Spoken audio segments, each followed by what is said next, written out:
All right, everyone. Happy Friday. It's another awesome day, and so glad that you're here.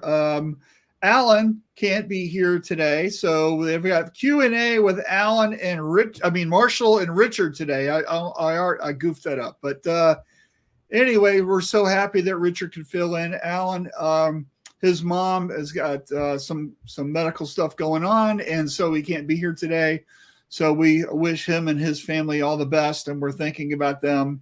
But Richard, as he always does, he's the industry relief pitcher. We're bringing him in, and it's going to be an awesome show. So thank you, Richard, for filling in. We really appreciate you. Plus that, I love GSG, who I have now emblazoned on my forehead. It's your new tattoo. I'm going to get a tattoo. Right. Anyway, so thanks for joining us. And so here's how the show works. If you're new here, we would love you to say hello. If you are a veteran of the show, we want you to say hello. So basically, everybody should say hello. You shouldn't just be lurking there in the background watching, right? Just say hello, where you're watching from. And then also don't forget that this is a Q&A show. We really need you to drop your comment, to ask your question, to share what you're doing.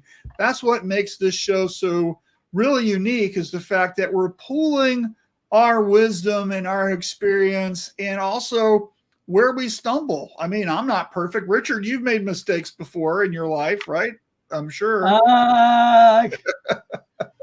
What did you hear? Yeah. Well, we heard your story about the metallic green on your or brown or whatever color it was on your flag story. The most expensive mistake I've ever made. It's a good one, right? So interrupting our plan, I do have a question for us that I'd like to pose to the people that are listening. So I've got 2 questions about what are we using these days for the yellow filter, the safe lights in screen rooms. Now, the regular fluorescent lights, yellow fluorescents are not available, and LEDs. Has anybody got any schemes that are not using a filter over the film? Just looking for a less expensive. I used to use Amberlith, but of course, when I was a product manager at Yolano, I am the person that killed Amberlith. Hey, it's all your fault.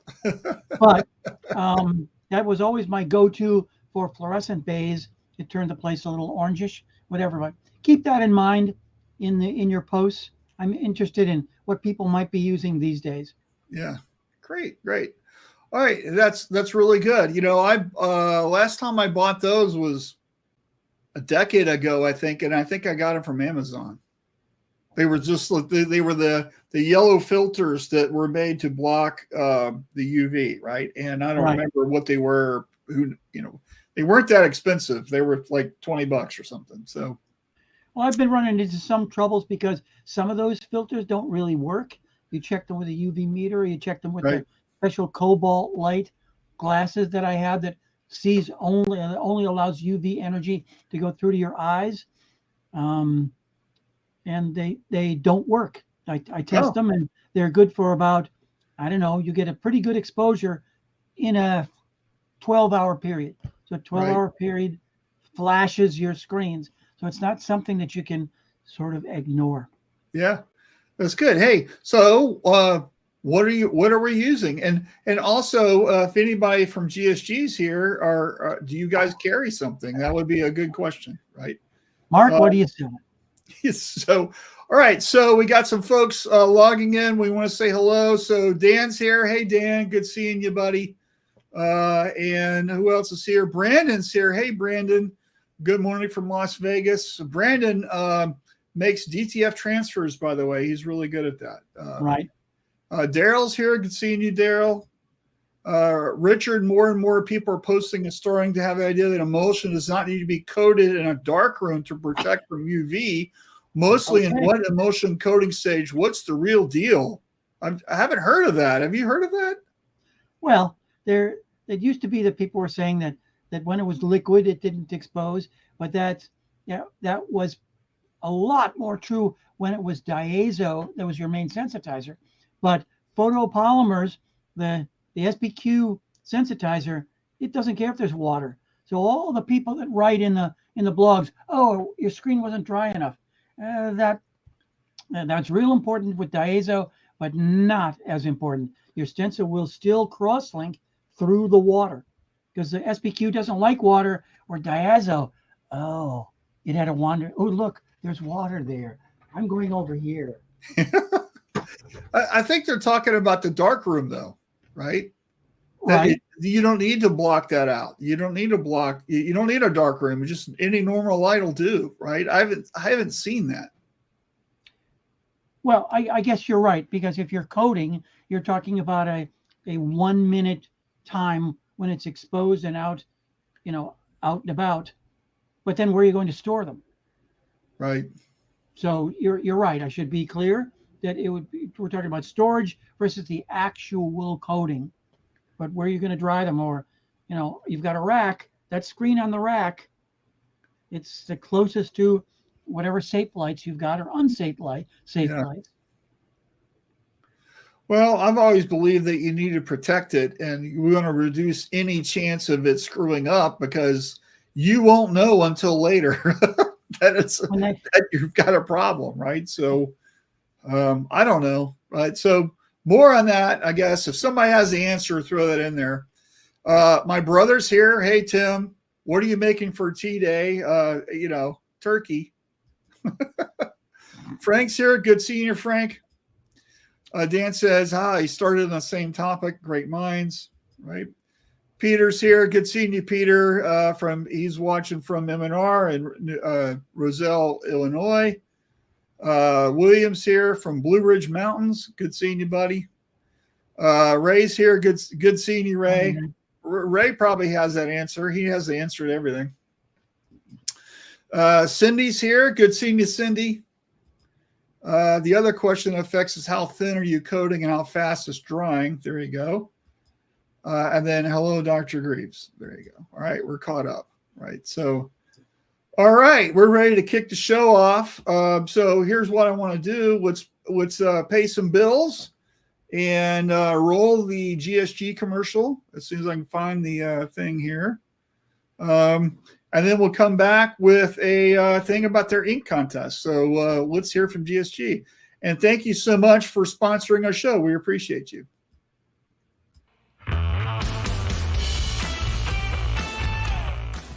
Over the last 70 years, GSG has seen many changes in the apparel decorating industry. But one thing that hasn't changed is our dedication to helping our customers discover what's next. As we continue to lead the industry, GSG is here to support your business with industry experts.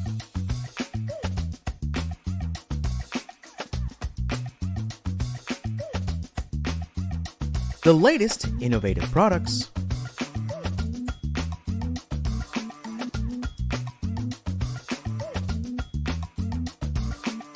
training services,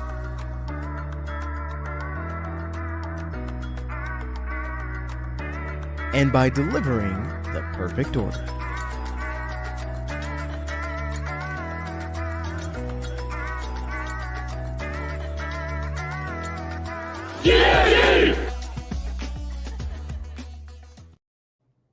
All right. And just to remind everybody that GSG still has their specialty ink contest going on.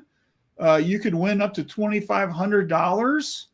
And the rules are right here. If you go to the GSG website, right here, just click learn more in their banner, and then it'll take you right here, and you can see all the rules. You need to supply 6 shirts, and then the date that you got to get everything in is December the 22nd, which is still, a month away. You got plenty of time for that. But the goal is to try out a specialty ink. Now, you can use whatever you want here and create something really fantastic and print some shirts and send it in, and you're in, right? So I encourage everybody to do it, because this is how you learn to use a new product. And then maybe if you master that, if you haven't used it before, that's how you can innovate and make some money and get some stuff done. So I encourage everyone to join in on that. So anyway, that's the scoop there. So we've got some other folks. Cindy says, love GSG. Sean's here. Hey, Sean, good seeing you. I have a customer coming in. Oh, so she's got to jump out. So thanks, Cindy. Appreciate you. You can always watch the recording, by the way. All right. You ready for our first topic, Richard? I'm ready. All right. So our first topic is difference makers. So I thought it was going to be the ink contest. We did the ink contest already. Oh, that's just okay. That's you like accused me before about my skills at ink contest and stuff like that. Okay. Well, what are your skills doing ink contests? Do we want to talk about that? I love the idea of what special effects inks. I think that everybody should have something like that in their ink collection, something you can bring out to add just that little bit of pizzazz. And it used to be that when you had something that was more feminine, like a girls' sports team or something like that, that just a little bit of glitter or something, that you need something to get yourself out of a rut and give yourself something that says, oh, I've never seen that before. Yeah. And that's something that clients are always going to want. So I think it's an important segment of our industry, because what we print, the way we print, screen printing, is so unique because we can put in fluorescent inks or something with glitter, et cetera, et cetera. Yeah, right. And I remember talking with a client once, and we lost a job because that guy said, well, it was metallic gold ink. And so we gave the job to somebody else. I go, well, big deal. We got all these buckets of metallic. He's like, I didn't think you guys could do that. Hello, GSG. Because we never talked about metallic gold ink ever, right? So it's just, customers are weird sometimes, and you have to demonstrate that you know how to do this stuff, right? So, all right. So our topic right now is difference maker. So the reason why I wanted to talk about this was because last week or this week, I can't remember where, the football coach for my favorite team, Florida State, had a whole press conference, and he gave a shout out to the long snapper. So this is the guy that hikes the ball for extra points and punts. And this is somebody who, he's not a quarterback. He's not a receiver. He's not, he's not going to NFL, but this is somebody that is an integral part of the team that makes everything happen. So I thought it might be fun to talk about in your shop. You've got somebody that burns the screens in the screen room, or your receptionist, or somebody that just runs the heat press all day. These people actually make a difference because they're consistent. They do a good job. It's not a flashy job, but they make a difference. So I thought it might be fun to kind of talk about somebody in your shop, in your company that, really makes a difference, the unsung heroes of our business, and kind of give those a shout out. And for me, okay, I'm a consultant. Mine obviously is my VA, Lyra. Okay, so she may be watching this. She does so much stuff for me, and let me tell you, she handles a lot of my workload. She does my social media. She posts our Q&A show up on Buzzsprout. She does all the translations and transcriptions and stuff. She's fantastic. And so that's my unsung hero, right? That she's the difference maker for my company, right? And I'm sure, Richard, you've worked with some great people over the years, right? Who did you have that really kind of like, I know you've got someone in the back of your mind that really kind of rocked it. Who is that? So I think the key to the people that I came up with in my memory, there was a loyalty about it, that they were looking for ways to help, not just kiss up to the boss, because, a suggestion from a boss is more like an order. But people that were offering it up, they said, no, we have to take that to UPS. No, I'll take it home. I'll take it with me on my way home. And right. they're not all happy about it, but they're going to do it because they know that it's for the firm, and they know they're the right person to do it, and they do it without grumbling. Right.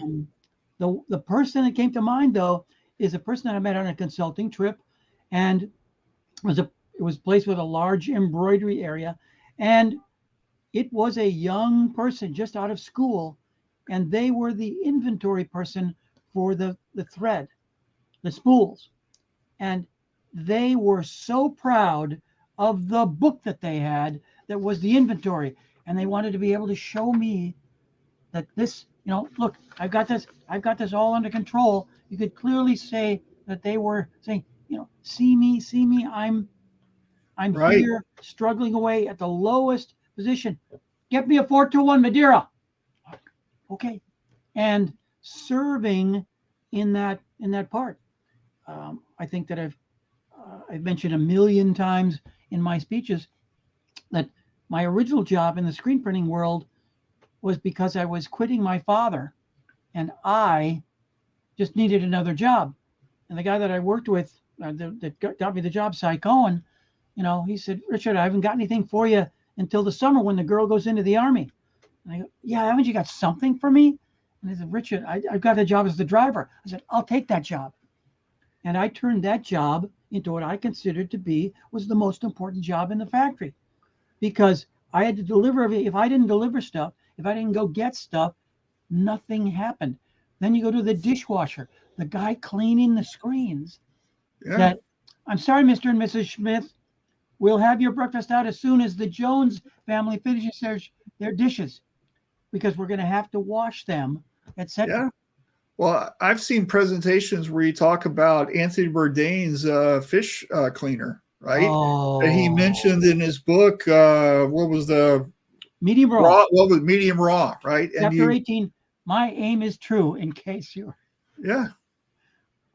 Who's I've got that counting? book right here behind me. He In the makes more shelf. money than a bank president, though. So he only works 6 hours a day, but makes more money than the bank president. Yeah, because he just outworks everybody. That's the difference. He's the best. Gives me tingles just thinking about him. Mm-hmm. Yeah. So got some more people in here, right? So Charlie's here. Can see you, buddy. There's a specialty ink guy right there with Charlie. He's conducting a special effects workshop at Long Beach, right? Which is, of course, after this contest. So, but I've been in that class. He's got some amazing stuff. So I would suggest you go. Difference makers, measuring tools. As Dr. Grease says, how are you measuring that? I think that's at the bottom of all your emails, isn't it? It is. Yeah. And Ghost is here. Hey, from Sweden. Good seeing you, Ghost.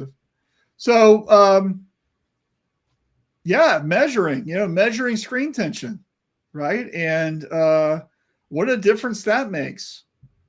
You see constantly. I saw today on Facebook, right? Somebody's complaining they have a rough print, right? And they list everything. This is how I did it. Ding, ding, ding, ding, ding, ding, ding. Not a word about screen tension. And of course, our good friend Nate Leber chimed in and said, hey, screen tension, right? And it's so true. It's like, and that's like, the fundamental thing that everybody just skips over. Everybody talks about ink, right? Nobody talks about the screen. Why is that, do you think? I think because you're stuck with your screens, that you bought them and you want them to last for as long as you can, like any car or the tires on your car. Can I just go another 1,000 miles without changing my oil? Yes, you can. Yeah. Should you? Yeah, well, no, that's it. So, right. There's so many people that, when I started screen printing, which is in the early 80s, Mr. Newman introduced to the world higher tension. And that meant tension that wasn't 7 newtons, but was 14 newtons.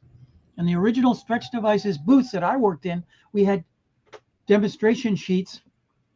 There was literature and there were signs that showed the big difference between 7 and 14 newtons.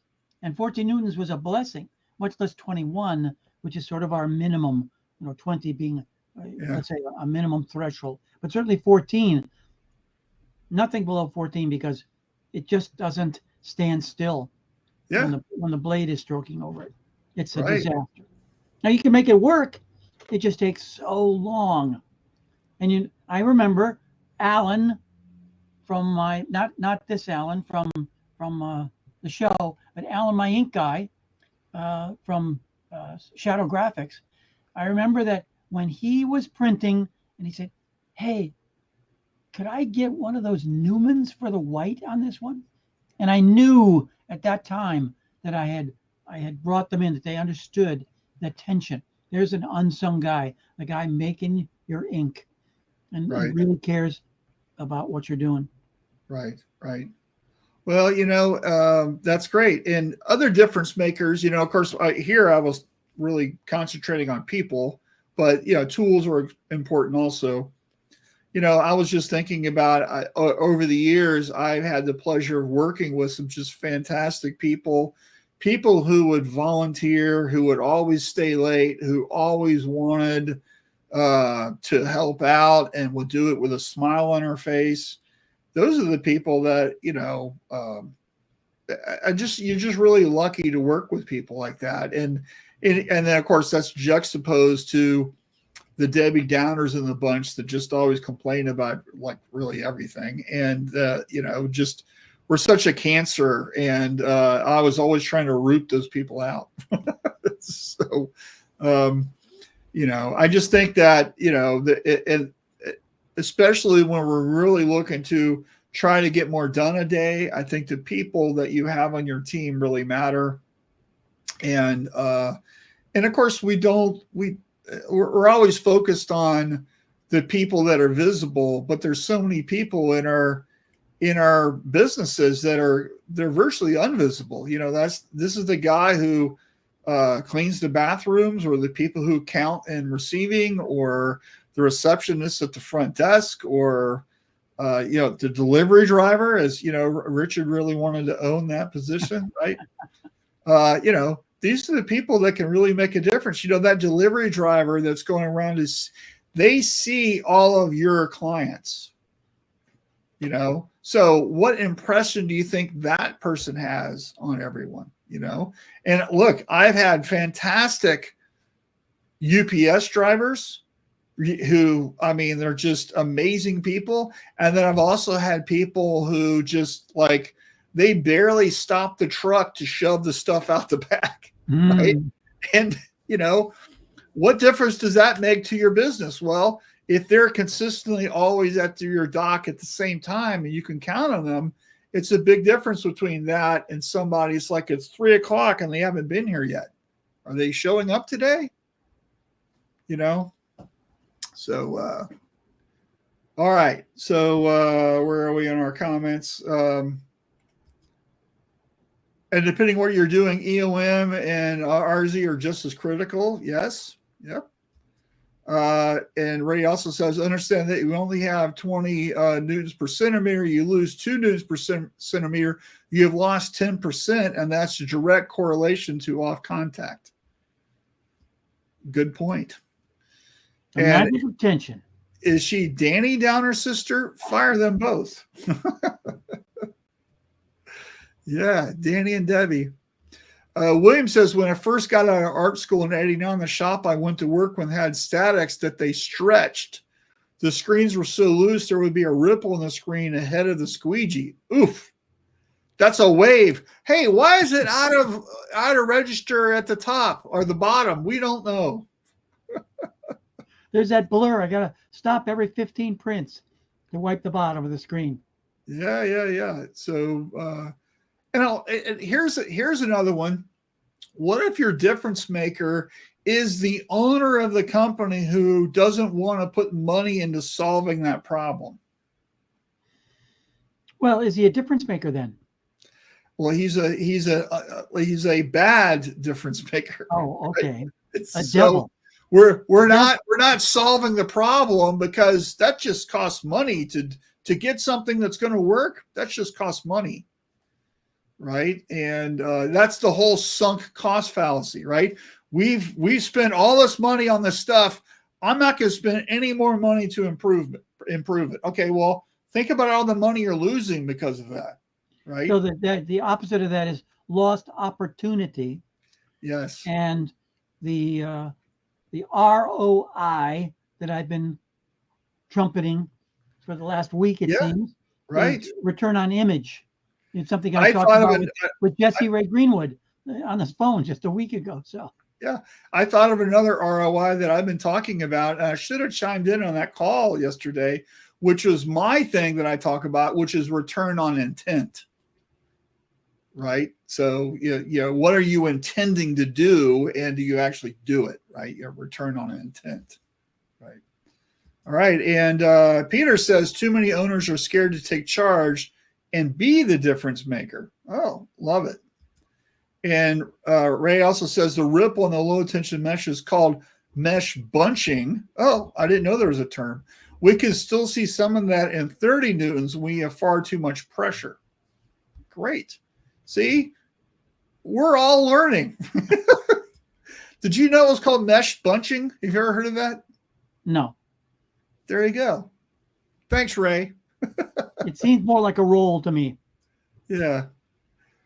All right. Next topic, automating your business, right? And so lately I'm seeing more and more people thinking about improving something, and we can do a lot with automating. So for example, this could be automating some sort of auto magic workflow with Zapier. This could be investing in your screen room and get an auto coder. This could be outsourcing your art department to, there's some just fantastic companies that do that, Steps.io or GraphicSource or somebody, right?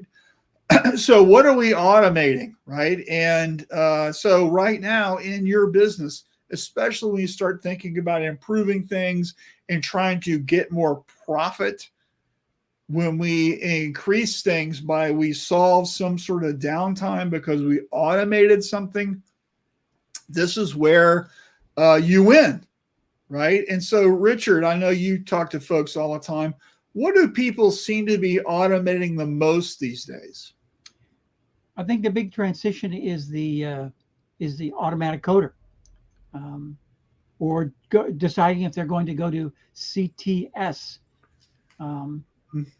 So larger shops with multiple printing presses, they can almost always amortize the cost when they realize that it's a labor-saving device.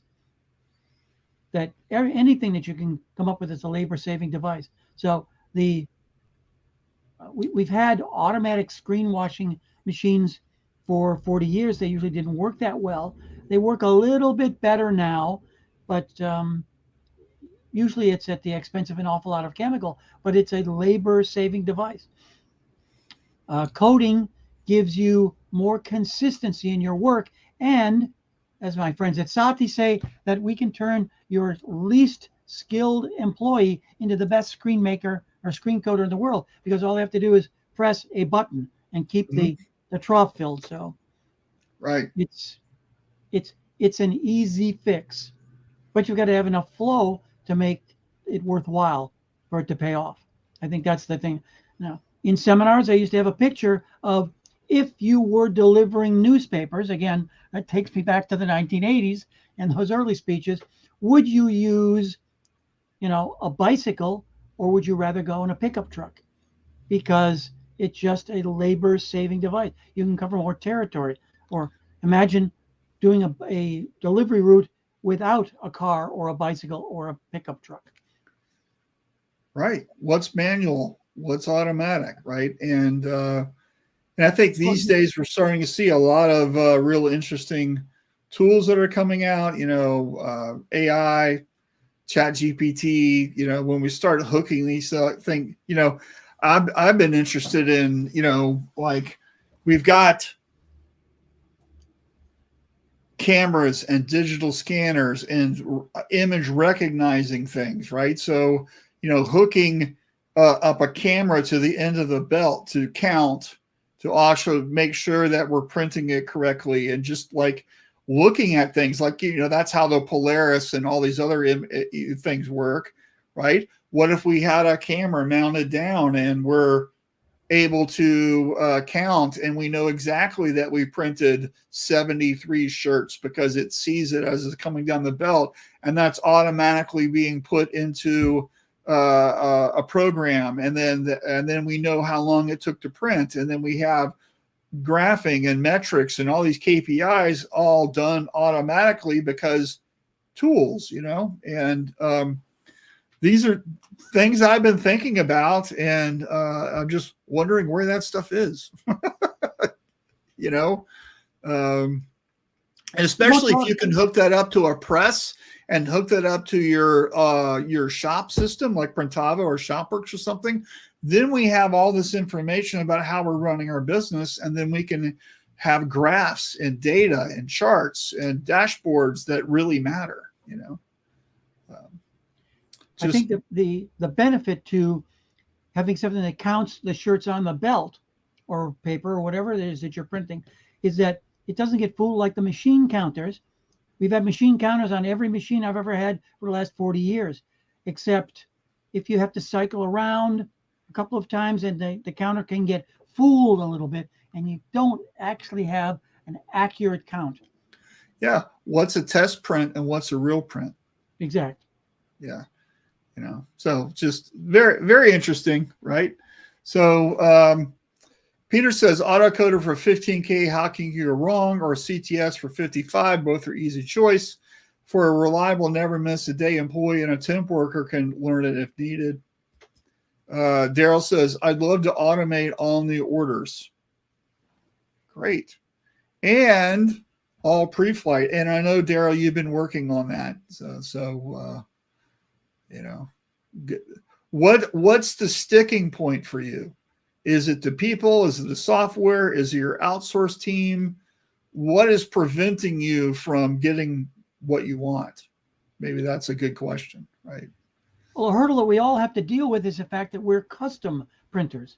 Yeah. But every job is a little bit different. We love to think that they all fit into a cookie cutter. And what we should bring, and the people that are growing, especially people that are using special effects inks, that there is something you bring to it that you're not a commodity. And that means that each and every job is a little unique and different. And we don't want our screens to be each and every one a little unique and different, but we want everything to be systematized, yet the art and the style and the design is what we're really bringing to the party. Yeah, right. And then he also says, can AI do this? I go, maybe, right? So this you is— can define it, AI can do it. Yeah. If you can describe it, put it into a I think rule. the challenge, I think, is narrowing down the choices to start and then expanding from that. So because you have to teach the AI how to do it, you've got to work on your process. So you've got to build your highway of how you want it to work, and then get that to work, and then start adding the things that might be a little different, whatever, right? I would start with something really easy, just, a repeat order, something, right? So you've already got all the information. It's just easy to put that in because it's not new. Maybe start with that. I don't know. So all automation is based on a rule-based system. If you're asking it to look for decisions, and so I would have everyone start with collecting what went wrong and what went right. Yeah, you've heard me say that a million times, also, Marshall. Yeah, what went wrong? And so if you got a list of, we should have caught this earlier in the process instead of when Debbie saw it at the end of the belt. It's a little too late to go back to the art department and say, see this? That's not spelled correctly. Right. Yeah, exactly. And we have a lot of automation, Grammarly I use all the time, but that helps me with that spelling, but it's not hooked up to Illustrator. You still gotta, I do it the old fashioned way with my finger, each word, and I catch a lot of stuff. And for forever, just, my index finger on my left hand can't hit the letter R on the keyboard sometimes hard enough to make the R.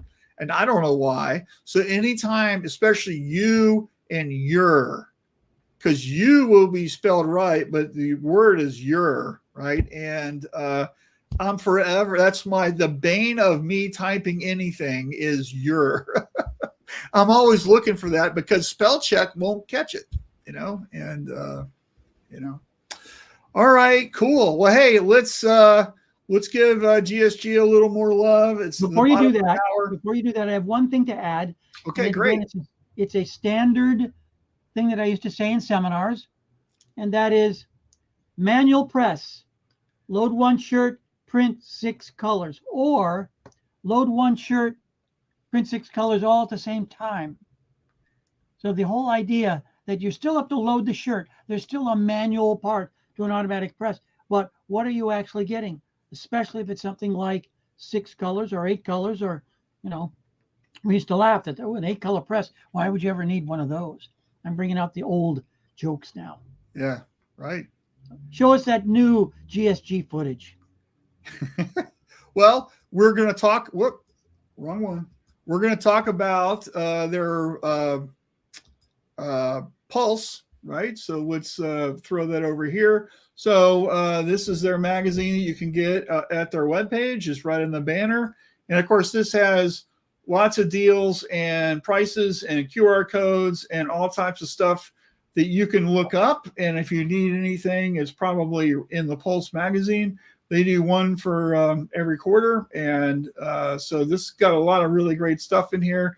So if you want to know more about GSG, you just go to gogsg.com and check out their Pulse magazine. And by the way, if you order from this way, you can save 1% for all online orders. And of course, that's just a way that you can drop your consumable pricing. So anyway, thanks, GSG. Appreciate you.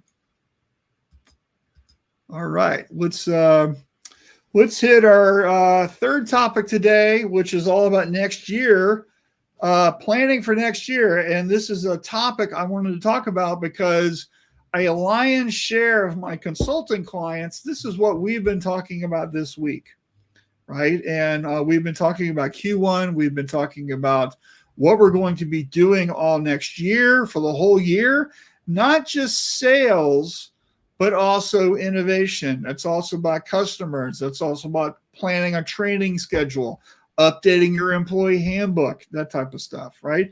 So have you been thinking about next year, a price increase maybe? Like, what are you thinking about? I would be very interested in talking with you guys to see what you guys are thinking about. Are you planning on going to trade shows? Just next year in general, what have you started to think about? Would love to kind of give that some attention. So Richard, while we're waiting for people to give a comment, right? What are you thinking about for next year? Well, I was thinking about birthdays the other day. And for a child, a birthday is a big celebration. You've got to be 8 years old now. Isn't that wonderful? But after a while, as you're more of an adult, birthdays really don't mean as much. Okay, everybody has one. It's not that it's that unique. So what is special about the end of the year? In sales training, that whole idea, it's 20th of the month. I've got to get my sales up because the first of the month is coming up and I'm going to be in trouble with my sales manager if I haven't got my sales correct.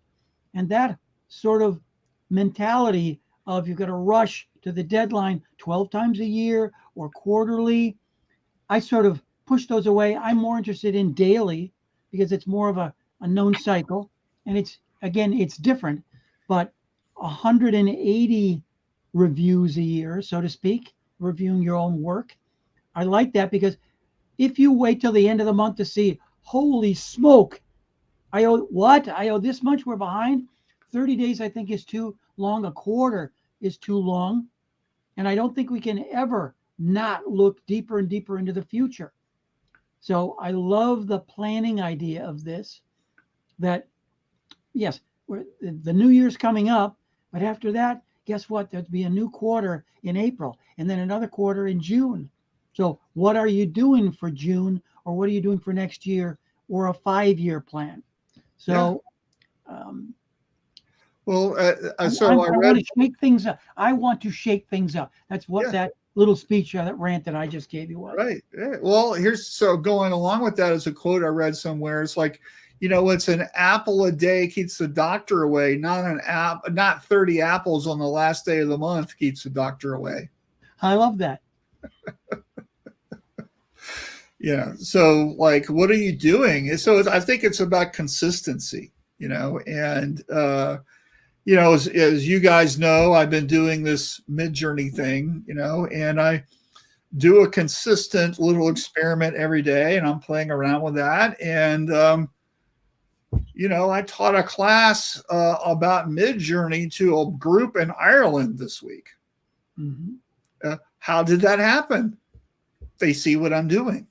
And it's not local. It's, this business group in Ireland who wanted me to teach them how to do it. Right. So, I think that I didn't contact them. They contacted me. Right. So if you're consistently doing things, you'll get better. You'll do some things, but people notice, so, and I think, right now, if we start, your business owner brain or your manager brain should be 6 to 8 weeks out at any given moment anyway, right? So we should be thinking about what we're doing ahead of when it really happens. That allows you to go, am I going to hit my goal? Do I have enough ink? Do I have the right people? What happens when so-and-so goes on vacation, right? Do I have a backup that's trained? Or are we just not going to ship today? So what is going to happen? And I think really looking ahead and planning things, that's just basic management, so. So I'll add to that, growth is the big part that entrepreneurs or the leaders of the ship should be focused on, looking over the horizon. Every philosopher since the dawn of time has talked about looking over the horizon. And that's what growth really means. How are we going to grow? And that everybody needs to be thinking about a succession plan. That means every department, your screen maker, your ink person, what is going to happen? Otherwise, you can never take a vacation. You can never have a holiday. You can never retire. And there are too many people that I know that are getting old, that some people that, that you and I know, they got their succession plan in 5 years. They know where they're going to be because they're going to exit out of their business. Yeah. Right. And look at Kitson. He just did that. Right. So, anyway, that's all good. Dan says, I'm such a 30 apples a day at the end of the month guy. And Hurley is here. Hey, he's a little late. That's okay. Special effects, Hurley, king of special effects. Yeah. Hey, by the way, are you part of that contest? You should be. I think he'd win. So get it going, dude. I don't know if they'll let any foreigners in. Those Texicans may not like. Well, I think he can stick in. He's just got to mail it. Will they allow shirts to cross the border? I don't know. Go get him, Hurley. Anyway, so 2024, have you started? Would love for you guys to throw in your comments. What are you thinking about? What are you planning on? What are you trying to solve? All that kind of stuff. I think everybody's got a different journey. So we'll all look at this stuff kind of differently. I'm planning things out already, for Shirt Lab and trade shows and, what am I doing? Where am I going to be? What type of things do I want to accomplish? I'm already all involved in that, and we'll see, so. We're in the recovery time for the war that we had with COVID. So when you look at the news and see the destruction in the Gaza, that you see physical destruction that people have to recover from. And we have business destruction that happened in our industry. And there are a lot of people that made an awful lot of money while the streets were burning. And there are a lot of people that lost their company. And so I'm real worried about what's going to happen with inflation, How are we going to protect ourselves? We still have supply chain problems, and we have to adapt. We can't live in the past. That what was happening in 2020 is not what's going to happen in 2024. Yes. Yeah, you're absolutely right. The cost of employees has gone up. Labor is through the roof. And it's not slowing down. And here's an interesting thing. We've got inflation. We know that everything costs more, but we're still buying stuff like there's no tomorrow, right? I fly all the time. The airports are jam-packed full. If you go to, like, I was at Costco a couple of weeks ago, right when they opened, and there wasn't a open parking spot in the whole lot. And this was a month ago, right? Why? The holiday shopping. Everybody's going insane. Everybody's insane, right? It's like we're still buying like there's no tomorrow and doing stuff. Everything costs more, but everybody's actually getting, not everybody, but a lot of people are getting paid more because they're willing to go out and spend their money, right? So I don't know what the solution is. I think it's going to be very interesting. I do believe this is why a lot of folks are really looking at virtual assistants. They're looking at outsourcing some of their tasks. They're looking at automating stuff in their businesses because that gizmo I don't have to pay them per hour, and then I can get the same thing done, right? And so technology, I think, is really going to help us, and but if you're not looking at that, I think that is a little short-sighted, right? So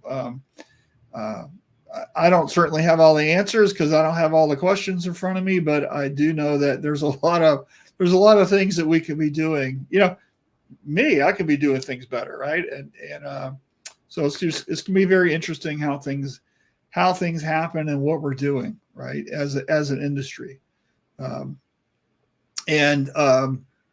Just like considering, online stores and print on demand and DTF, and like there's a lot of folks that just think about, I'm a screen printer and I hate DTF. It's not screen printing. It's different. A lot of customers don't care.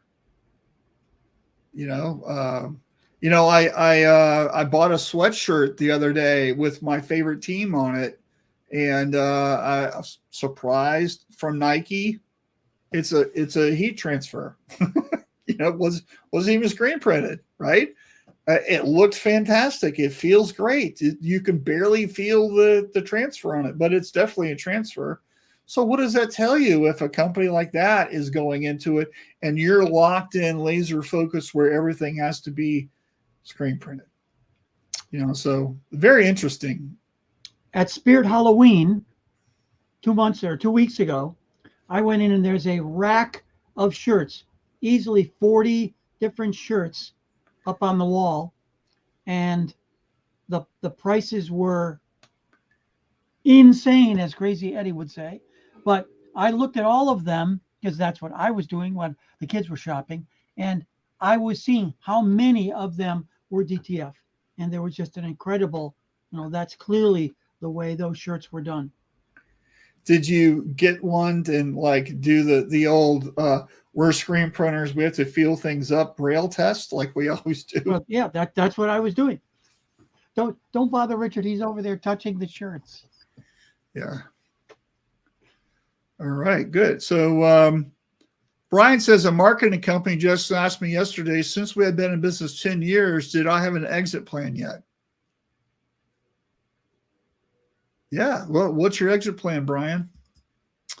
GD up, but so is inflation. The GM union just approved a contract with a 25% pay increase. I know you know all about that because you're in Michigan. But people ask me, where are the $6 shirts? In the past. Yeah. And I think the $6 shirts comes from those companies that put on Facebook $6 shirts. That's where they are. They're with that guy, right? And good luck getting that $6 shirt out of them, right? Because there's a very limited, narrow window to get the $6 shirt, right?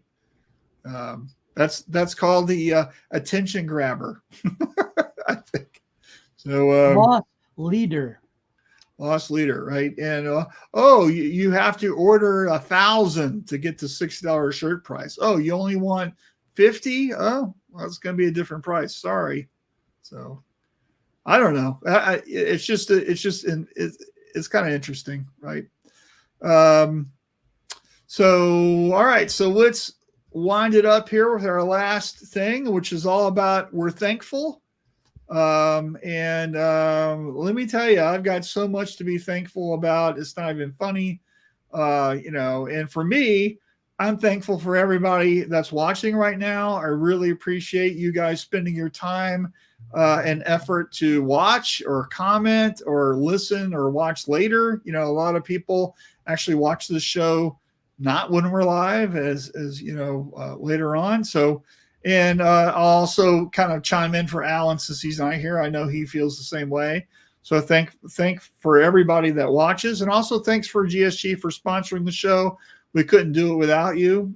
And I'm really thankful for friends in the industry, guys like Richard, who at the last minute will just drop what he's doing and come hang out and be part of our show, and he helps me out in numerous ways, and I really appreciate him and his friendship and what he does for us. And I'm thankful to my family and, of course, my customers and that type of stuff. But, would love to hear, Richard, what are you thankful for? And everybody that's watching, here's an opportunity just to drop a comment or two about what you're thankful for in your business or life or industry. Would love to kind of know that. So.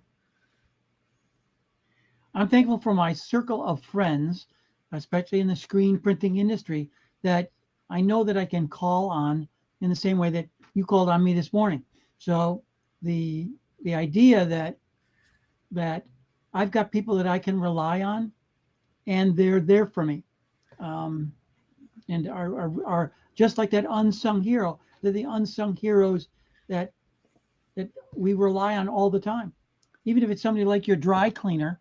It's not really a friend thing, but that's what came up in my mind, because I got to do dry cleaning, and I love it when she takes care of me. She's really looking at my clothes, and that's it. So I mean, it's a distant from, I'm rambling now, but just the idea that I am thankful for the support that I got, because I'm in a community that means a lot to me. Yeah. So Frank says, thanks, guys. Have a great weekend. And he's also thankful for pre-check when my layover is delayed. Yes, I travel a lot. I do pre-check, but I also have Clear. And if you're in an airport with Clear, most of the time, except for Atlanta, you're just right through there. I don't know why Atlanta is the worst airport in the United States, but they need to get their act together. Hurley says, I'm thankful for the wealth of knowledge this show provides on a weekly basis. Thank you very much. Appreciate that. And I tell you what, I'm thankful also. I think in this industry, there's people who are trying to make a difference, right? They're trying to do the right thing. They're trying to educate. And if you look at guys like Kevin Koff and who else that are just constantly doing Michelle Moxley with AI, Rick Roth with his kitchen stuff. There's people who are out there, and there's two, I'm going to forget them, but there's too numerous to name, but you know what I'm talking about, where they're always championing, here's the best practice. A lot of times there's very little form of compensation or whatever. They're just doing it to make the industry better, right? And I've always appreciated that. So I'm thankful that we have people that are willing to share their knowledge and do some things. And as you know, I'm big on education. I wish the industry event people would kind of see that a little better. But I'm not going to go down that rabbit hole, but I just think there's a lot of people that do a lot of really great stuff, and I don't think that sometimes people in the industry realize just what a blessing we have for that, because they'll post an answer on a Facebook question and stuff, and I think a lot of times you get flamed for it, right? They get a lot of grief, and I don't know where that comes from, but you see it all the time, right? And it's just not a good thing. Oh, speaking of which, here's one right here. Dan posts stuff all the time that's just amazing, and I know that he's had his share of haters, right? And Dan says he's thankful for his God-given artistic skills that have helped me raise my family with good food, safe and decent roof over our heads, and provided me with a great group of people to work with in the industry. And I was really happy to have breakfast with him and his wife in Atlanta at Printing United, and that was really fun. And Brian says, I'm thankful for living in the greatest nation in the world. I've been to other places and I know how great we have it. Yeah. Being in the Navy, I'm sure that'll give you perspective. And Daryl says, thankful he lives in the USA. Feel the same way. And Peter says the class at Multicraft was amazing last week. Can't wait for the next ones there. That's great. Where was that, Peter? I don't know anything about that class. So can you share what you learned and what was that about? Was it the new Multicraft in Chicago? Yeah. Let us know. Here's the thing. We're in our own bubble and sometimes we don't know what's going on.